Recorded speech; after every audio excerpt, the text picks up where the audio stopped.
तुझ्या मालकीची एक खोली वर्षानुवर्ष तू एक भाडे करून ठेवलं आणि अचानक एक दिवस तू त्याला सांगितलास की बाबा रे खोली रिकामी कर, तर तो करेल का? नाही. तसंच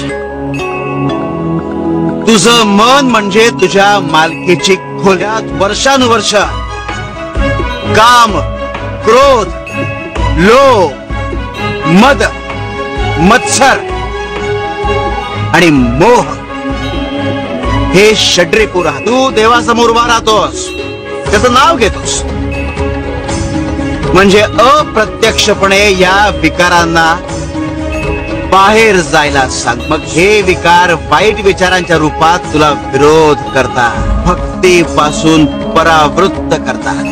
यावर उपाय काय? नामस्मरण कर. जसा त्याचा रेटा वाढेल तसे विकार नष्ट